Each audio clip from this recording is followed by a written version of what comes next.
Under fire!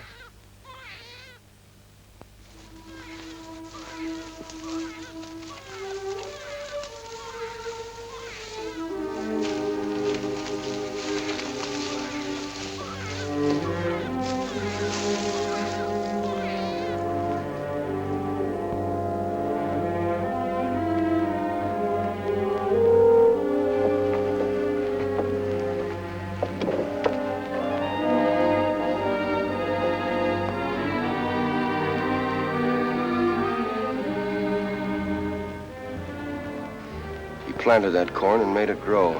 Something no Apache ever did before. I wish the bucks on the reservation could see this.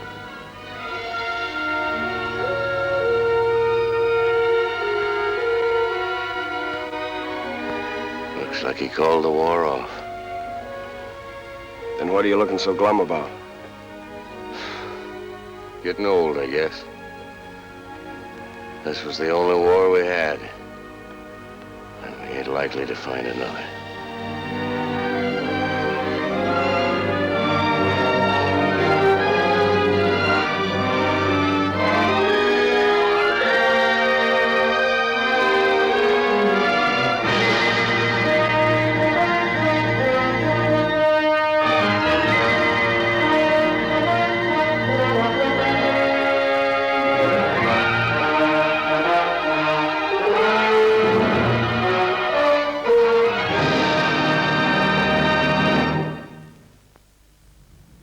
Next week, John Wayne stars in one of his classic westerns, Rio Bravo. With a handful of supporters, including an aging cripple and a reformed drunk, he attempts to hold off a blockade after arresting a powerful rancher for murder. Dean Martin and Angie Dickinson star with John Wayne in Rio Bravo next Tuesday at 6:45. In a minute on BBC2, another half hour in the company of Russell Harty. Tomorrow night, Philip Maddock stars in our new drama serial, The Life and Times of David Lloyd George, whose rise to eminence as Liberal Prime Minister and the hero of the people began humbly in a poor and remote village in Wales.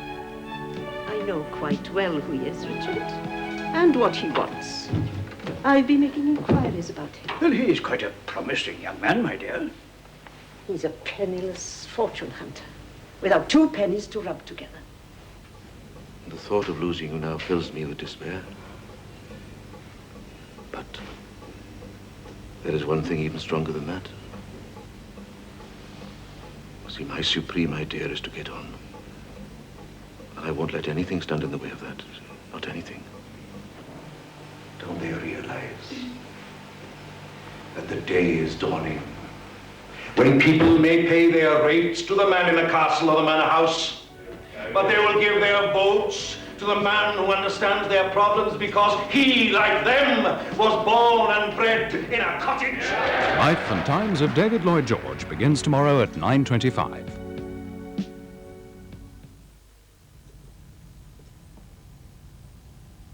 Back to this evening, hour 2, as we visit the Greenwood Theatre for tonight's encounter with Russell Harty.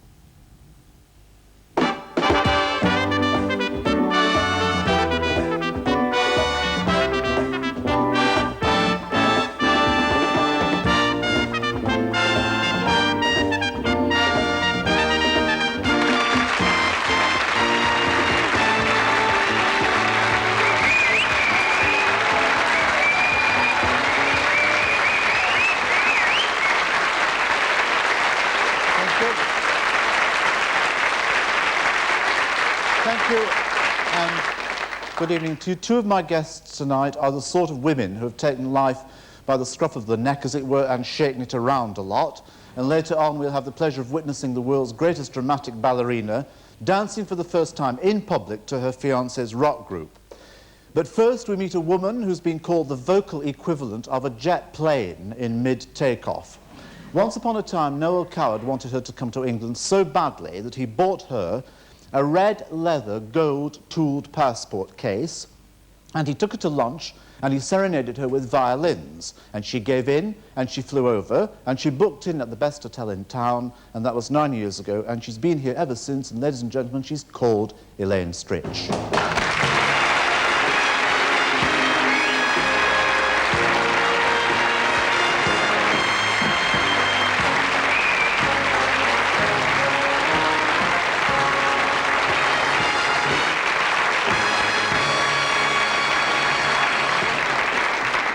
That's terrific.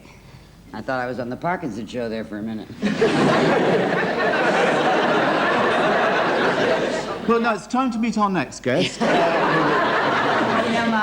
I have a wonderful designer friend in London, Franca, and she didn't do this dress, but she does a lot of. She did my dress on "This Is Your Life," which was terrific. That was your life, wasn't it?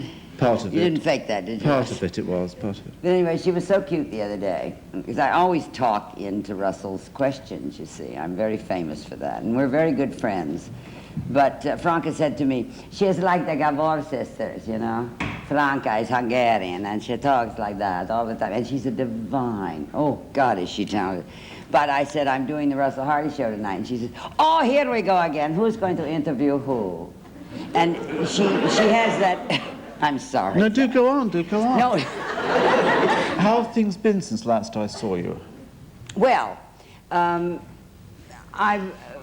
just kidding around and doing my work, and Been to the Cotswolds, and you've been to Scotland, and I'm to going to Scotland. I've been to the Cotswolds, and I'm going to Scotland. I've been to America and back again, and I'm writing a book on. I remember when Russell and I were talking about what we should talk about tonight, and then I just tell him to get out of my dressing room because I said we're good enough friends. We'll just see what happens.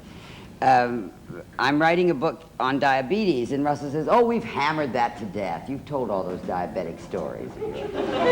But I am writing, I have written, it's finished, with a man named Peter Evans, who's a very good medical advisor, and for someone like me who wants to write a book. What I said to Peter was I would like to inject, if you'll pardon the pun, a little humor into diabetes. And so that's what we did, and we went to the Cotswolds to do it. Did you like the Cotswolds? Yes, I did. It's terribly posh, I must say. But you're quite posh, aren't you?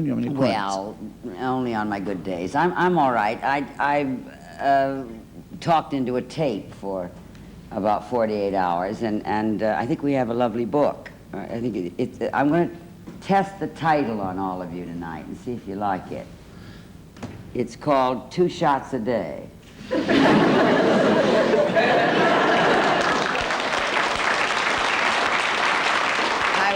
I was telling Russell backstage that if I'd written it 7 years ago, it would have been called 10 Shots a Day. But that would have been a book of a different color. Sort. Now, you have recently been to America to do what I can only describe as something rather peculiar, something rather mad. You went to do... Oh, we're going to get into that right away. You know, he's terrible. I said, Russell, let's just talk calmly for a while, and now you're going to just take us right into that terrible thing I did for money. I did it for money. It's the only thing I've ever done in my life for money, and I didn't enjoy it very much. The only thing you've ever done in your life for money? I'm a nice girl, Russell. No, but I did.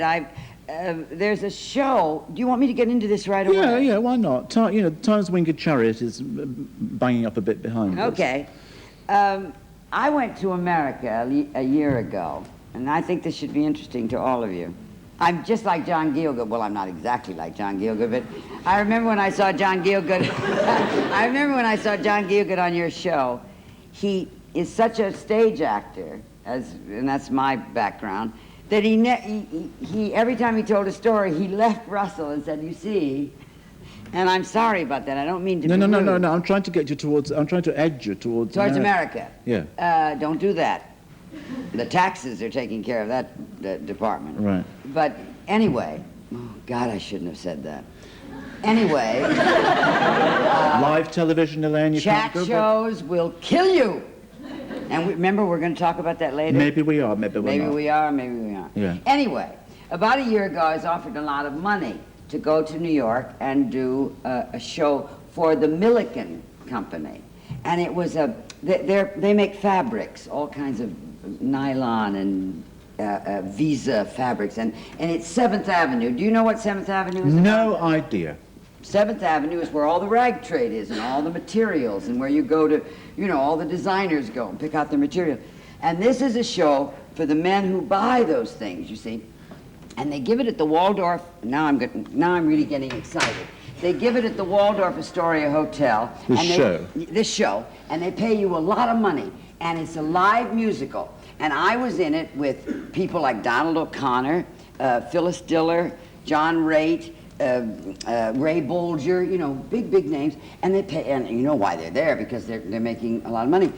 And I want to tell you something. Do you know what half hour means in the theater? You do. Do you know what half hour means in the theater? It means a half an hour before you die, before it's time to go out, you see, and do it. And the half hour was at 6:30 in the morning at the Waldorf Astoria in the Grand Ballroom, and you go down from your room. They set you up at the Waldorf, which is lovely, and you come down and you put makeup on, and at 7 o'clock I was tap dancing with Donald O'Connor.